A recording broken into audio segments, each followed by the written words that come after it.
بسم الله الرحمن الرحيم.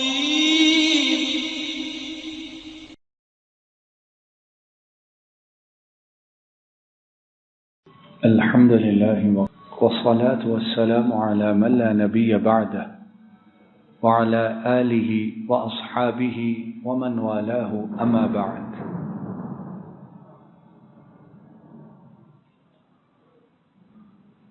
قاری صاحب آئیے تشریف لائیے. آگے آ جائیے, آگے تشریف لائیں, ادھر آ جائیے.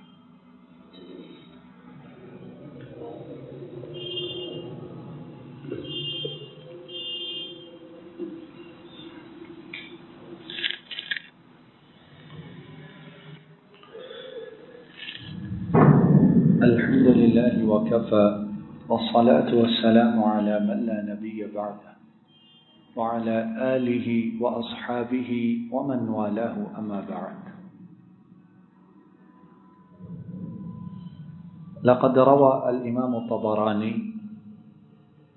عن عائشة رضي الله تعالى عنها قالت: جاء رجل إلى النبي صلى الله عليه وسلم فقال: يا رسول الله صلى الله عليه وسلم إنك لأحب إلي من نفسي وإنك لأحب إلي من أهلي وأحب إلي من ولدي وإني لأكون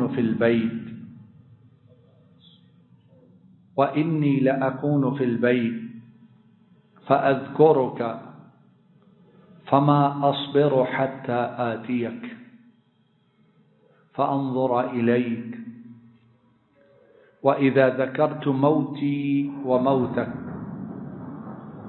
عرفت أنك إذا دخلت الجنة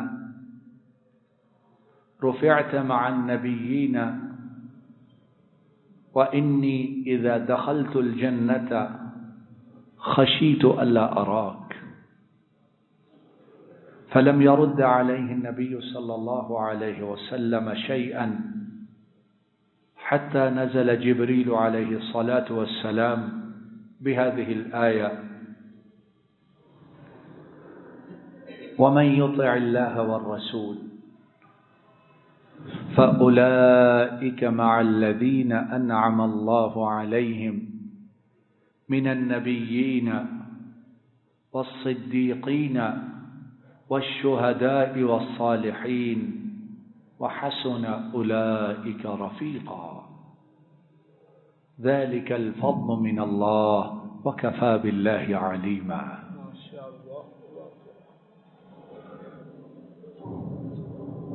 سارا مہینہ جو ہے جب سے ربیع الاول کی ابتدا ہوئی ہے, ہر جگہ روشنیوں کے ساتھ, نعروں کے ساتھ, جلسے اور جلوسوں کے ساتھ, آتش بازی کے ساتھ, لنگروں کے ساتھ, کھلانے پلانے کے ساتھ اس بات کے اظہار کی کوشش کی جا رہی ہے کہ ہمیں اللہ کے رسول سے بڑی محبت ہے صلی اللہ علیہ وسلم, اور اسی کو معیار بنایا گیا. اور کیا کہا جاتا ہے, لکھا جاتا ہے, سنا جاتا ہے, بولا جاتا ہے کہ عید میلاد بڑے عقیدت و احترام سے منایا گیا.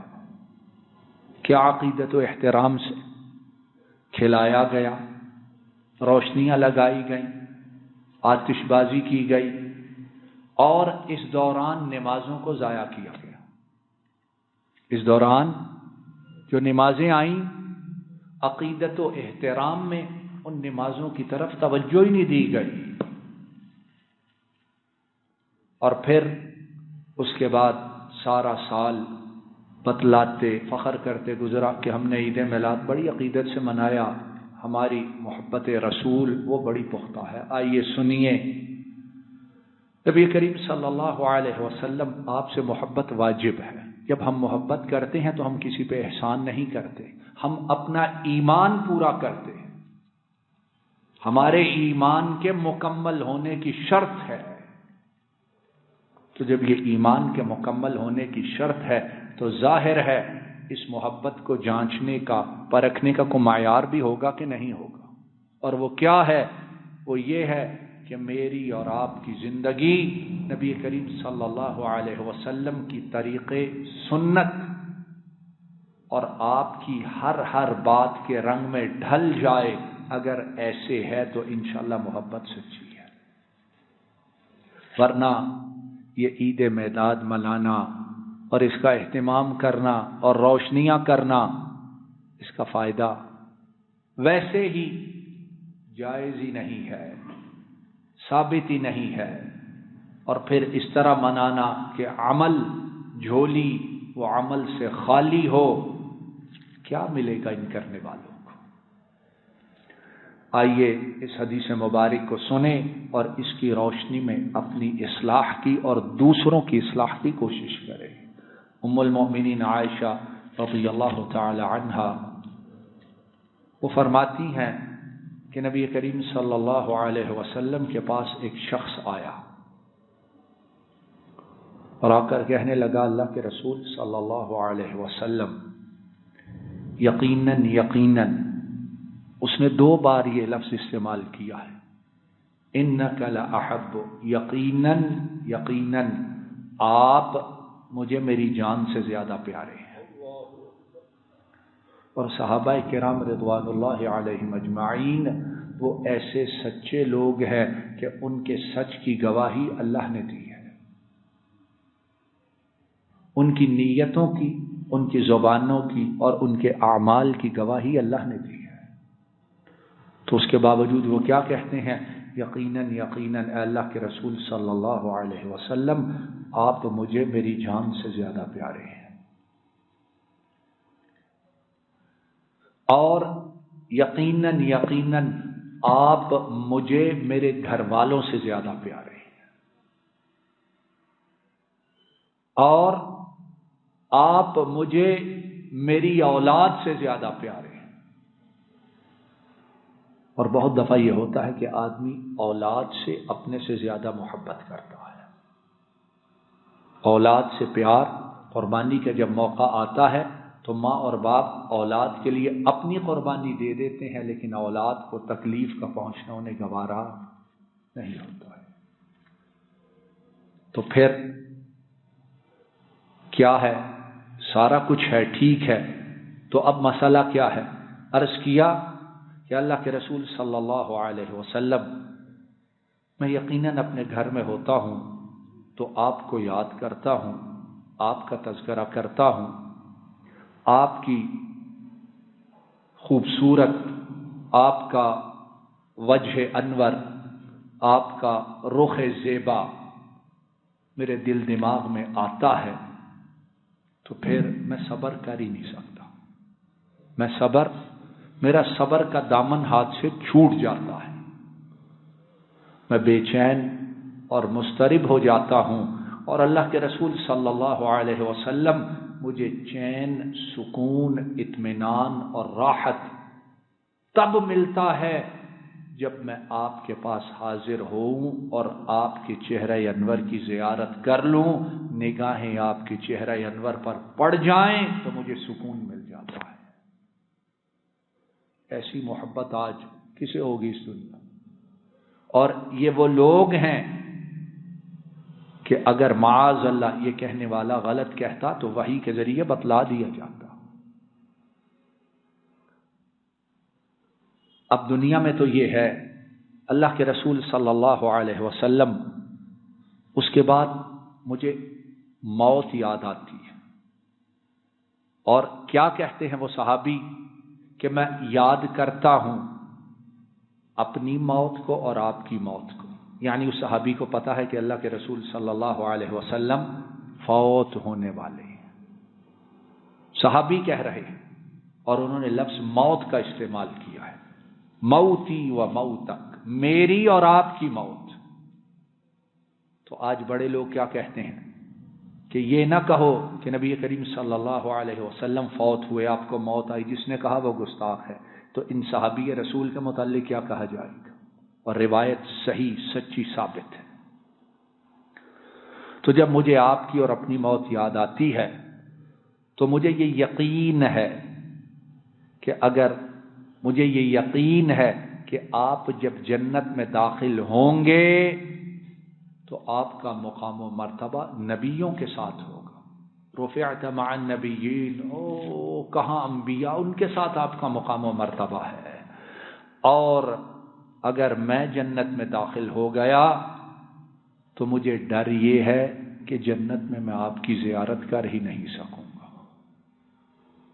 کتنا لمبا وہ لوگ سوچتے ہیں حقیقی محبت والے، کہاں تک جاتے ہیں وہ لوگ،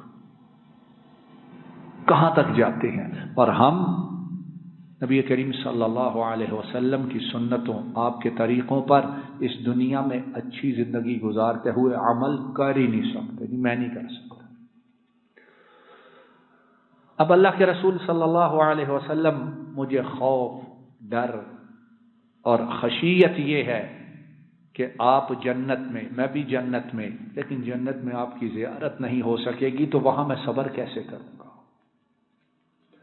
تو نبی کریم صلی اللہ علیہ وسلم نے جب اس سچی محبت کرنے والے کی بات اور واقعہ کو سنا تو کیا ہوا؟ آپ خاموش ہو گئے۔ کیا جواب دیں اسے؟ سوال ہی ایسا ہے، خاموش۔ اب جواب اس محب صادق کا زمین سے نہیں آئے گا، آسمان سے آئے گا۔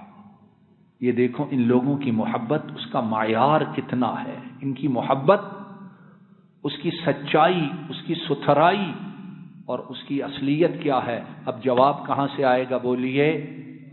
عرش والے رب کی طرف سے آئے گا۔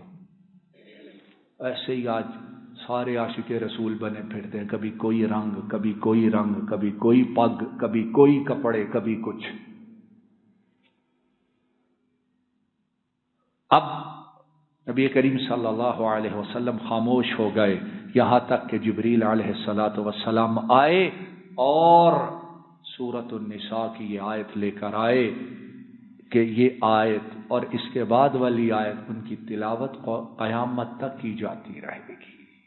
جواب اللہ نے دیا۔ کیا جواب دیا؟ اللہ جل شانہ فرماتے ہیں، اور جس نے اللہ اور اس کے رسول کی اطاعت کی، اور رسول سے مراد کون ہے؟ محمد صلی اللہ علیہ وسلم۔ جس نے اللہ کی اور اس کے رسول کی اطاعت کی تو فرمایا وہ ہوں گے ان کے ساتھ جن پر اللہ نے انعام کیے اپنے، اور جن پر انعام کیے کن میں سے؟ من النبیین، انبیاء، صدیقین، صدیقوں کے ساتھ، شہداء، شہیدوں کے ساتھ، والصالحین، اور نیکوکار لوگوں کے ساتھ۔ اللہ اور اس کے رسول کی اطاعت کرو تو کیا ہوگا؟ نبیوں کی صحبت نصیب ہوگی۔ صدیقین یعنی صدیق اکبر کی صحبت نصیب ہوگی۔ شہداء یعنی عمر، عثمان، علی اور عشرہ مبشرہ، ان کی صحبت مل جائے گی۔ والصالحین، اور سارے صحابہ، اور اس کے بعد قیامت تک آنے والے نیکوکار، ان تمام کی صحبت، رفاقت، ان کی ہمسائیگی مل جائے گی۔ وحسن اولئک رفیقا، اور اللہ جل شانہ فرماتے ہیں اور یہ صحبت کا ملنا، اس سے بہتر صحبت اور کون سی ہو سکتی ہے؟ اس سے بہتر ہمسائیگی اور کون سی ہو سکتی ہے؟ ذالک الفضل من اللہ، اور یہ فضل خالص اللہ کا ہے، کمال کسی کا اپنا ہے ہی نہیں۔ وکفی باللہ علیما، اور اچھی طرح جاننے کے لیے اللہ بہت کافی ہے، کون سچا ہے کون کھوٹا ہے، کون صادق ہے کون کاذب ہے، کون منافق ہے اور کون مومن ہے۔ تو اللہ رب العالمین ہم سب کو نبی کریم صلی اللہ علیہ وسلم آپ کی سچی ستھری صاف اور اصلی محبت عطا فرمائے اور اس محبت کے ساتھ صحیح معنوں میں مرتے دم تک عمل کی توفیق عطا فرمائے، اور باوجود ہمارے گناہوں کے انہی آیات مبارکہ کو دیکھتے ہوئے اللہ رب العالمین سے فریاد ہے کہ مولا کریم ہمیں نبی کریم صلی اللہ علیہ وسلم، انبیاء، صدیقین، شہداء اور صالحین ان تمام کی صحبت عطا فرمائے۔ وما ذلک۔ السلام علیکم ورحمۃ اللہ۔ یہ ڈاکٹر فضل الہی صاحب کا آفیشیل یوٹیوب چینل ہے، اس کو لائک، سبسکرائب اور شیئر کریں اور بیل آئیکن پریس کریں تاکہ نئے آنے والی ویڈیوز کا نوٹیفیکیشن آپ کو موصول ہو سکے۔ جزاکم اللہ خیر۔